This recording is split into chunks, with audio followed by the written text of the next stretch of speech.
Welcome back, everyone. Here we have lecture number 29. Hopefully, we'll finish our discussion of magnetism. I call magnetism part 3. We'll start talking about the magnetic force, how to make electricity. I'll talk about power companies, transformers, and so forth. So again, a lot of hand waving and a lot of discussion.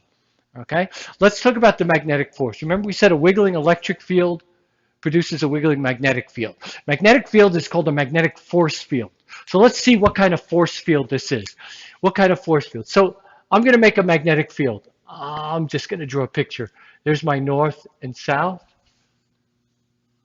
There's my south and north. Two bar magnets. And I'm just going to look at lines going this way from north to south. So this is my magnetic force field. Okay, so what kind of force field is it? Well, suppose I put a particle called a neutron.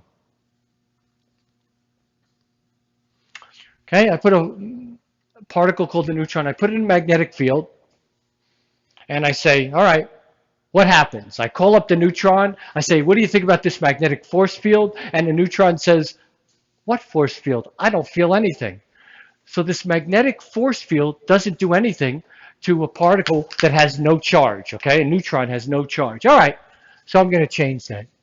I'm going to make that a proton. Now, protons are big. How big? They're about 2,000 times bigger than an electron, so they're big and heavy. And let's see what happens. So I put a proton with a plus charge in this magnetic force field. I call up the proton. I say, yo, pro, what do you think about this magnetic force field? And a proton says, what are you talking about, Mancini? I don't feel any force. I go, you don't feel, oh, you know why you don't feel force? Because you're so heavy. You can't move. You're not going anywhere. I know what I'll do. I'm going to put an electron there. Okay, there's a little electron. Electrons are really light. They have almost no mass. There's nothing. So now I put the electron in the magnetic field. I say, yo, electron, what do you think about this nice magnetic field I put you in? And the electron says, what the hell are you talking about? Magnetic field? I don't feel any. What are you talking about? So now I'm thinking, wait a minute. I have a magnetic force field. What kind of force field are you if you don't put a force on anything? You didn't put a force on a neutral particle, the neutron. You didn't put a force on a positive particle, a proton. And you didn't put a force on an electron, a negative particle. How can you call yourself a force field if you don't put a force on anything? So let's see. Notice what I did was I placed particles in the magnetic field, and they just sat there. Do you see the lines going across, my magnetic field lines? Now watch. If I take a neutron and I drop it through, you know what happens? Nothing. Neutrons, nothing happens. All right, forget neutrons. Okay? Now, my magnetic field going from north to south, from there to there. Now I'm going to take a proton. Okay, there's a proton. If I take a proton, it goes through and it gets curved to one side, gets pushed. It feels a force. Can you guess what happens if I take an electron with a negative charge? Can you guess? Well, the electron just gets pushed to the other side. So now the magnetic force field actually puts a force on these particles. What's the difference between now and what I did before? The difference is these particles are breaking, listen to these words, breaking the field lines. Breaking the field line. When they just sat there, nothing happens. Okay? Now they're breaking the field line. So a magnetic field will put a force on a charged particle if you can break these magnetic field lines. So let's see how we can use that, all right? See if we can understand how to make electricity. So bear with me. Imagine, again, we have a wire. Okay, there's my wire. Very fat, okay? Let me get a better pen. Let's see. And in this wire, bunch of electrons hanging out. Remember, electrons are conductors, and they have electrons hanging out. Electrons like to move, okay? Good. So now, again, suppose I put a magnet, doesn't matter, and I put a magnet here. Once again, the lines go like this. Can everybody see? I put that. What happens when I put a wire in a magnetic field? The answer is nothing. Again, it's static. You see the electrons are just sitting in the magnetic field. Nothing happens. In order to get this magnetic force field to behave as a force, what I need to do is take this magnet and wiggle it. If I wiggle it, you see, if I wiggle it, then these lines are broken by the charges, and now the charges will move back and forth.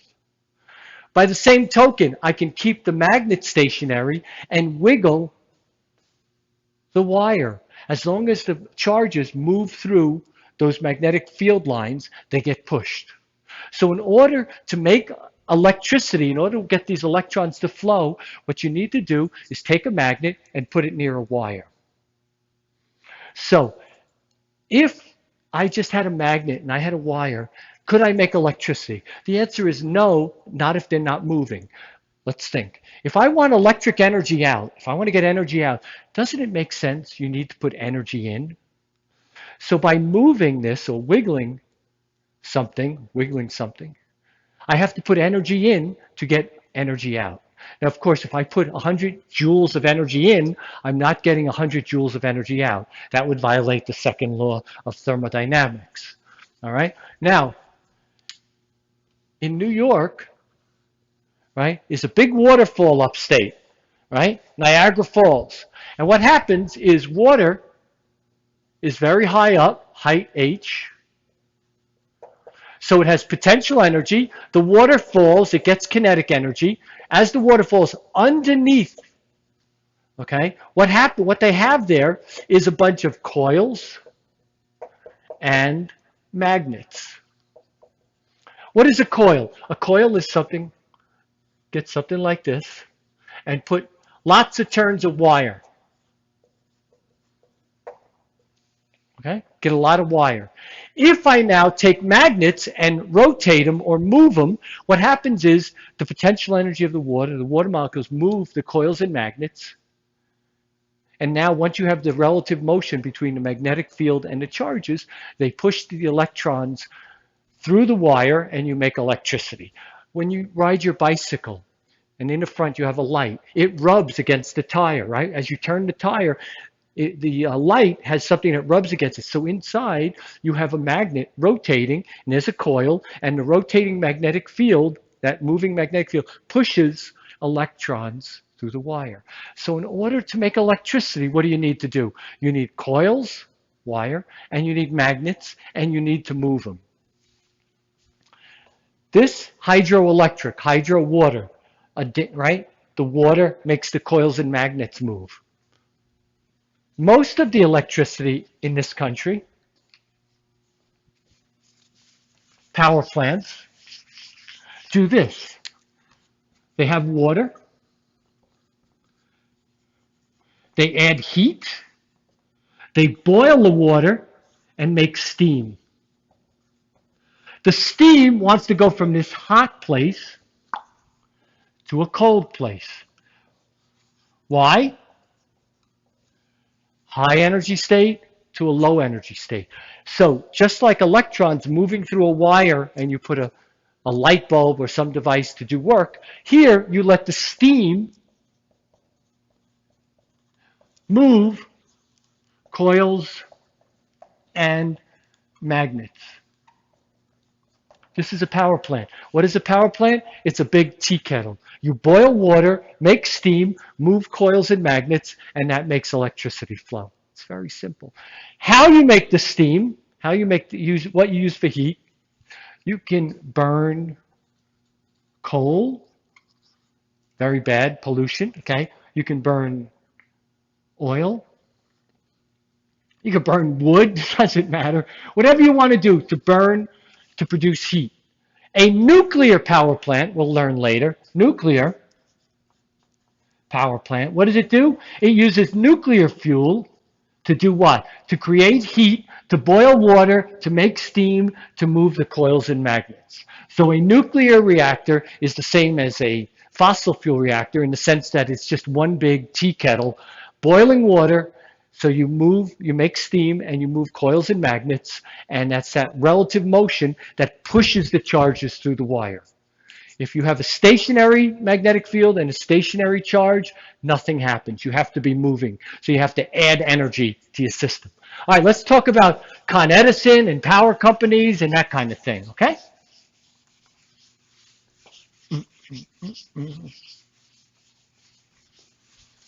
So I'm going to draw a power company. Not really. Here's my power company. Here's my building. And it has a certain amount of power. Okay, let's just say, I don't care, it's 100 megawatts, 100 million watts, that's the power. And that's a constant. Constant. That's how big the power company, this power plant, 100 megawatts. I'm making up a number. Now remember, power is equal to I times V. Remember this? The current times the potential difference. So I times V for this power company must be 100,000, 100 mega million watts. Okay? So let's talk. Why is a power company in business? No, not to make power, to make money. They want to maximize money. It's a business. They want to maximize. That means they want to make the most money they can.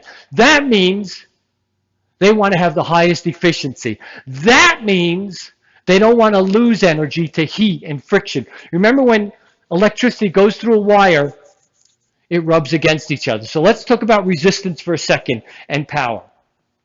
Imagine you're going through a tunnel, okay? And it's a certain width, and 100 people are going through, all right? Now, imagine 100 people trying to get through and everybody rubbing against each other. There's friction, all right? Well, if you have 100 people going through a tunnel, if you made the tunnel 10 times wider, unless they're crazy people, the people will not rub against each other, so you'd lose less friction, less energy, less heat energy. The power company would make more money. So why don't they make wires super fat? Because that would reduce resistance, right? The wider the wire is, the less the electrons would bump. Okay. Why don't they do that? Again, the answer always goes back to money. Copper costs money. So if they make the wires too big, they'll lose money. So they can't do that. All right. What about, suppose you're going through a tunnel, 100 people, and you go from 100 yards. You rub against each other, you lose a certain amount of energy. It's obvious if the tunnel was 200 meters instead of 100, you'd rub against each other even more. Friction would be great. You'd lose more energy. So the longer the wire, the more energy you lose. The wider the wire, the less energy you use. So what does the power company do? Well, if I had a tunnel and I wanted to get a certain amount of energy through, and let's talk about wires, and let's talk about work, and let's talk about power and things like this. So imagine, just imagine, okay, I want to knock down a door. And to knock down that door takes 100 units of power, of energy, whatever it is, okay? 100 units of force, whatever. Mancini only has 1 unit of force. So it would take 100 Mancinis to knock down that wall. Okay? So that would be a very large current of people, of force carriers. Now imagine instead, we get Vlad. Vlad has 25 units of power, of force. So how many Vlads would it take to knock down the door? Would be only 4. So you'd still have the same effect of knocking down a door, but you have less current. You only have 4 Vlads versus 100 Mancinis. But each Vlad has more energy than 1 Mancini, but you have the same effect. Well, that's what we're going to do here, right? If we have wires, if we have electricity, I, coming through, the more current you have, the more people in the tunnel, right? Because the wire's a certain width. The more people going through the tunnel, the more they're going to rub against each other. And the more they rub against each other, the more money is lost by the power company. So they want to minimize the power loss, but they want the energy loss, but they want to keep the same power coming out. So what they want to do is decrease the current. How can you decrease the current and have the same power output? The answer is you make the V bigger. So you have less Mancinis with one unit, and you make things with more energy, so you need less current, but things have more energy. So the more energy is essentially increasing V. So right outside here, right outside the power company, they have a box. And that box wants to make the current go down and the voltage go up. IV has to be a constant. In this case, 100 megawatts. So now you have transmission wires that have, I don't know, 100,000 volts or something. Okay? What happens if a bird lands on a very high power line? Or what happens in the New York City subway? There's a third rail that's at 100,000 volts or so. What happens when a rat goes on it? Does it die? The answer is no. And we'll take a little aside here. Let's imagine you're on top of a mountain. Okay? And your MGH is very big. Your potential energy is very big. Do you die because you have a very high potential energy? The answer is no. What kills you is the difference of potential. So if you fell 100 meters, you're dead.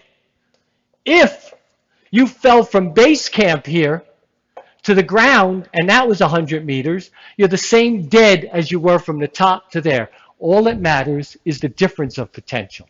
But if you're at a very high potential, nothing happens.